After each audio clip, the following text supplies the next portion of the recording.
God, you know what I'm saying? All right, Bring me here, man. It looked like in the first 2 rounds you wanted to get him out of there. Was that in part, at least, because you didn't want to put your hands through 12 tough rounds?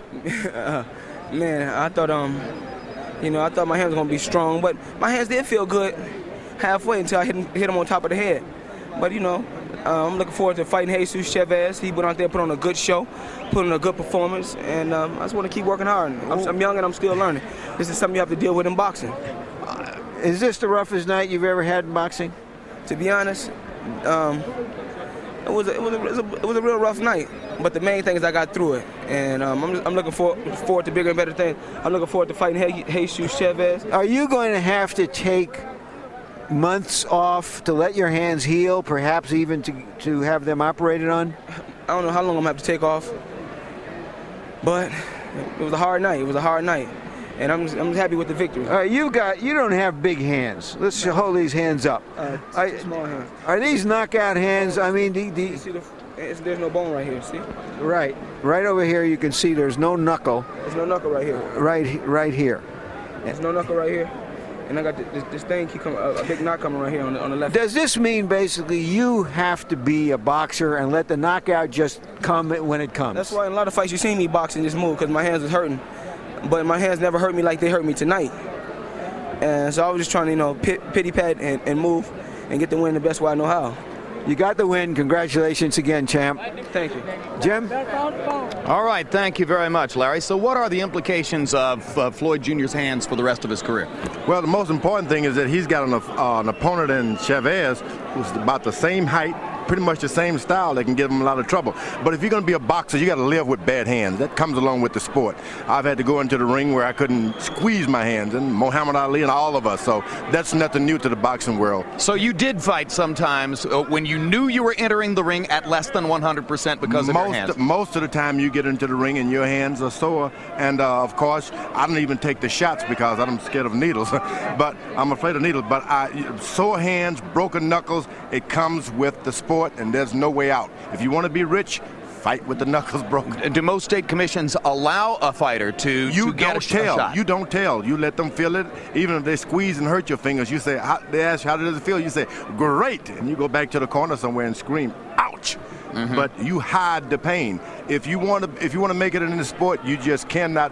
And I feel some compassion for him, but welcome to the real world. If a guy's trying to be a puncher and his hands are constantly breaking, must he change his style and be a boxer? Well, not at all. Some of these big guys are going to run over you. If you don't knock them out, you're not going to be lasting long. You're going to have to get it over with, even if it takes breaking your knuckles once more, of which I've had it done a few times. You just break your knuckles and go to a good doctor. I've got a good doctor in Houston. Go tell Floyd. Well, tell his manager, James Prince. Yeah. He's from Houston. He'll bring him down there. Fingers. Can stay at your ranch. Yeah. Teach him how to ride horseback. Amen. It'll be a lot of fun. Fascinating night. Your thoughts? Well, 24 rounds, about, 15 or 16 more rounds than perhaps we expected to see. All the fighters seem to have mayhem on their minds, but only misdemeanors in their fists.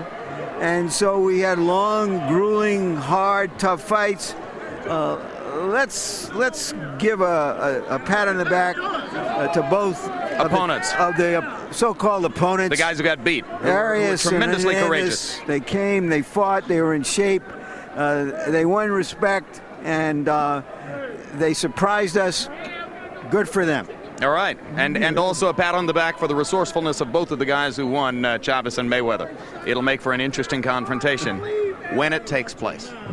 Well, earlier this evening, we invited you to participate in our website poll and answer the question, who will win the undisputed middleweight championship of the world? And perhaps intoxicated by Felix Trinidad's devastating performances against Fernando Vargas and against William Joppy, you overwhelmingly chose Trinidad to beat Bernard Hopkins this fall, 77% to 23%, no recount necessary. June 16, undefeated bantamweight champion Tim Austin, fighting in his hometown of Cincinnati, Ohio, makes his Boxing After Dark debut here, taking on Steve Dotsie. Then 1 week later on TVKO pay-per-view, Oscar De La Hoya, coming off his destruction of Arturo Gatti, moves up from welterweight to 154 pounds in order to face one of the reigning title holders in that weight class, Javier Castillejo. HBO, the heart and soul of boxing. Coming in July, HBO Sports presents Shot Heard Around the World. This documentary looks back at Bobby Thompson's dramatic 1951 home run, which won the pennant for the New York Giants. You'll see circumstances which led to one of the most memorable moments in sports history. July 11, only on HBO. Earlier this evening here in Grand Rapids, Michigan, you saw politically challenged 130-pound contender Jesus Chavez. After a 3.5-year enforced absence from the United States, in his third fight back, fought a grueling 12-round effort against Napa, California's Juan Arias. Despite Arias' remarkable courage, Chavez pounded out a unanimous decision victory.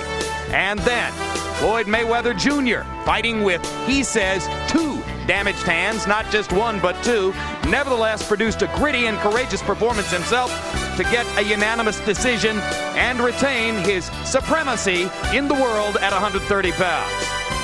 Floyd Mayweather Jr., still champion. Next on HBO, stay tuned for The Sopranos on the East Coast and the premiere of Girl Interrupted on the West Coast. So now for the entire HBO crew, I'm Jim Lampley saying so long from Grand Rapids, Michigan. The executive producer of HBO Sports is Rick Bernstein. Tonight's edition of World Championship Boxing was produced by David Harmon and directed by Mark Payton. The feature producers were Thomas Huffine and Michael Matt. Associate directors Brian Lockhart and Israel de Herrera. Assistant to the producer George Jakovic. Production manager Mark Hayden. Technical supervisor Bob Hunter. And the technical director was Doug Getz.